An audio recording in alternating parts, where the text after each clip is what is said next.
Hello दोस्तों, जो बच्चे कर रहे हैं UP PCS, UP RO ARO, UP PET lower PCS की तैयारी, उसके लिए ये सीरीज़ बहुत ज़रूरी है। पुरातन इतिहास हम शुरू किया है, उसमें हमने गुप्त वंश तक पूरा कर दिया है। आज हम पढ़ेंगे गुप्तोत्तर काल, यानी कि पोस्ट गुप्त अम्पायर। जब गुप्त वंश का पतन हो गया तो उसके बाद के हालात हम देखते हैं।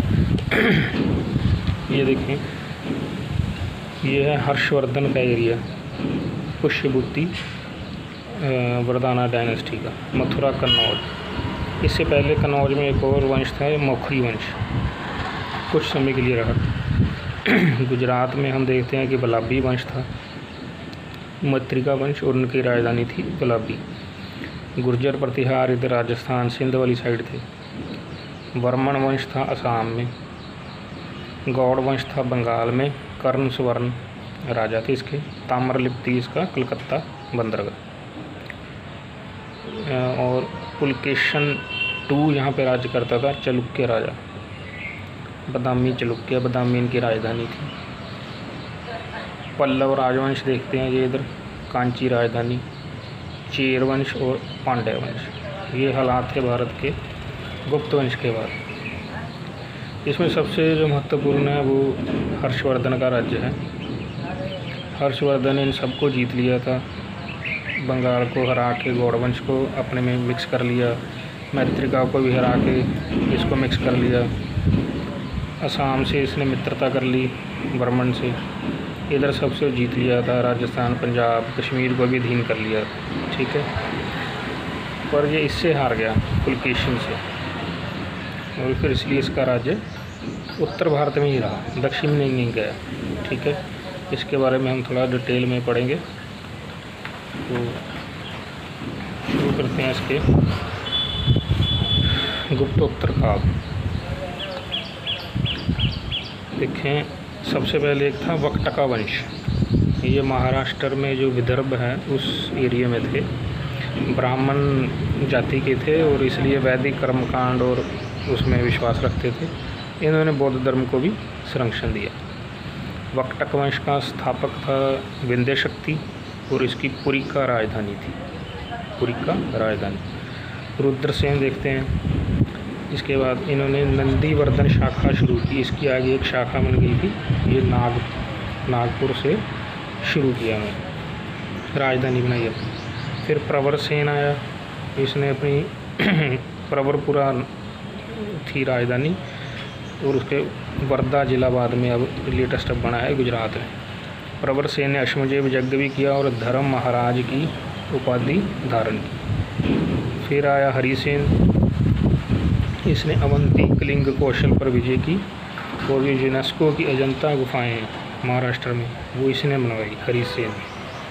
इसके काल में बनी बौद्ध धर्म की हैं, जो जैन की हैं, मेनली बौद्ध की हैं, ठीक है। आगे हैं पुष्यभूति वंश। उसका मेन राजा था हर्षवर्धन, 606 से 647 ईस्वी तक राज्य किया। पुष्यभूति के संस्थापक थे, जो मेन राजा था प्रभाकर वर्धन था, ये समंत था गुप्ता का। इसके दो बेटे थे, राज्यवर्धन और हर्षवर्धन। राज्यवर्धन बड़ा था इसलिए ये राजा बना, ठीक है। और इनकी शत्रुता थी गौड़ राज्य के साथ बहुत ज़्यादा, बंगाल के। उसका बंगाल का राजा था शशांक।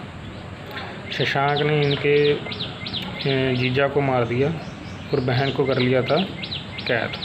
राज्यवर्धन गया इनसे लड़ने, तो राज्यवर्धन को इसने शशांक ने मार दिया। फिर हर्षवर्धन गया तो उसने फिर हराया शशांक को और ख़त्म किया। हर्षवर्धन ने बिहार और उड़ीसा को भी जीता। भास्कर वर्मन एक राजा था असम का, उसके साथ इतने मित्रता कर ली, ठीक है। हर्षवर्धन पहले शैव धर्म को मानता था, और बाद में उसने महायान बौद्ध धर्म का अनुयायी बन गया। उसने ध्रुव भट्ट गुलाबी, जो गुजरात हमने पीछे देखा, उसको भी हराया और अपनी बेटी की शादी उससे कर दी। तो प्रभाकर वर्धन की जो राजधानी थी वो थी कन्नौज, महोदया नगर जिसे बोलते हैं। इसने उत्तर पथनाथ की उपाधि धारण की और परम महेश्वर की भी उपाधि इसने ली, हर्षवर्धन।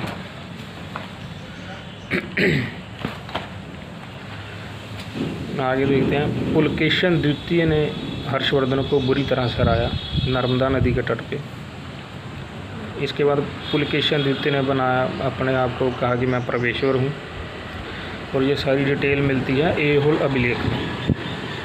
हर्षवर्धन के काल में ह्वेन-त्सांग आया कनौज की सभा में इसके सम्मान में शुरू की, और ह्वेन-त्सांग ने कहा था कि नालंदा विश्वविद्यालय में 10,000 लोग तकरीबन पढ़ाई करते हैं।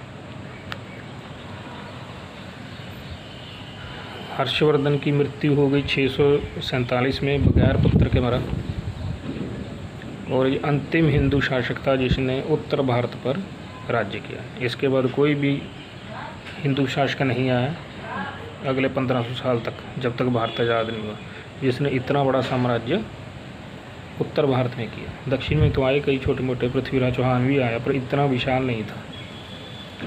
इसने कहा जीव हत्या पर रोक लगाई गई। अशोक के समान इसके काम थे। धर्मशाला बनाई इसने, बहुत ज़्यादा स्तूप बनाए। कन्नौज और प्रयागराज में सभाएं स्थापित की। हर्षवर्धन के समय में कला का काफ़ी विकास हुआ, संस्कृत का काफ़ी विकास हुआ, और ये संस्कृत का खुद विद्वान था। इसने 3 नाटक लिखे, नागनंद, रत्नावली और प्रियदर्शिका। इसका कवि था बाणभट्ट। उसने लिखी हरिश्चरित्र, कदम्बरी और पार्वती परने। मयूर, मतंग, दिवाकर भी इसकी दरबार में थे, महाविद्वान। लक्ष्मण मंदिर जो ईंट का बना हुआ है सिरपुर में। बांसखेड़ा अभिलेख, इस पे इसके अपने हर्षवर्धन के हस्ताक्षर हैं, और मधुबन अभिलेख में इसका नाम है परम सौगात। हर्षवर्धन ने शिव पार्वती जी के चिन्ह वाले भी सिक्के जारी किए। असीरगढ़ मुद्रा लेख में जो कन्नौज के मोखरी वंश है उनका वर्णन है। उसमें यल्यान का भी उल्लेख है, और हड़ा अभिलेख भी इनसे ही जुड़ा हुआ। आगे हम कुछ देखते हैं कि जो छोटे छोटे और वंश थे, जैसे एक था यशोधर्मन, था मालवा का राजा। उसने एक हूण राजा था मिहिरकुल, उससे चरण वंदना करवाई, ये फैक्ट है। मंदसौर अभिलेख से इसका पता लगता है। 7वीं शताब्दी में मौर्य वंश कहाँ तक रह गया था? लाट, छोटा सा जगह पे।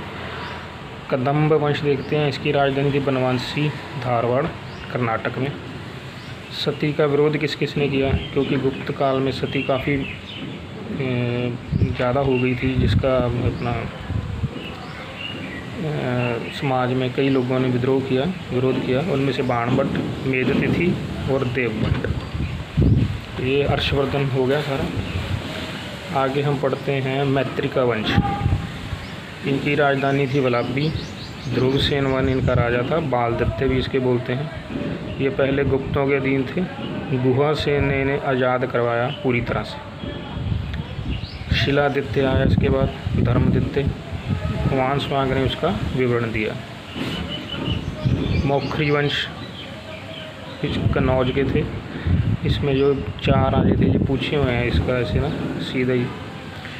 ईशान वर्मन था, सर्व वर्मन था, अवंती वर्मन था और ग्रह वर्मन था। इसको याद करने के लिए आप सकते हैं ईश्वर सबसे पहले है और घर सबसे मुश्किल से बनता है। ठीक है, ईश्वर वर्मन, फिर सर्व वर्मन, अवंती वर्मन, ग्रह वर्मन। ठीक है, इसमें ईश्वर वर्मन ने आंध्र प्रदेश और गौड़ वंश को हराया। अवंती वर्मन अंतिम ताकतवर राजा, और ग्रह वर्मन बिल्कुल लास्ट राजा था। इसे मालवा राजा देवगुप्त ने ख़त्म कर दिया।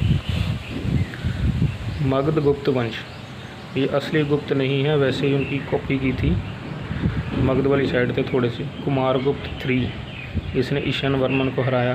फिर दामोदर गुप्त आया, फिर आदित्य सेन, इसने महाराजा धीराज की उपाधि धारण की। मालवा देखते हैं। मालवा में होलिकर वंश था, जिसका पता हमें मंदसौर अभिलेख से लगता है। यशोधर्मन इसका प्रतापी राजा था। इसने गौड़ को हराया और कश्मीर के ललित आदित्य के साथ अरबों से लड़ा। बाद में ये हार भी गए थे दोनों जने। करकुट्टा वंश देखते हैं। ये कश्मीर में इनका वंश था, और इसके बारे में जानकारी मिलती है कलहन की राजतरंगिणी के बारे में। दुर्लभ वर्धन इसका संस्थापक था, और पंजाब में सबसे पहले इसने अपना राज्य शुरू किया। इसका पुत्र था चंद्रपिदा, उसने अरबों से युद्ध किया और चीन से सहायता मांगी। उसके बाद उसका पुत्र आया ललित आदित्य मुक्तपिता, ये अंतिम राजा था। तो ये हमारा गुप्तोत्तर काल समाप्त हुआ है। धन्यवाद।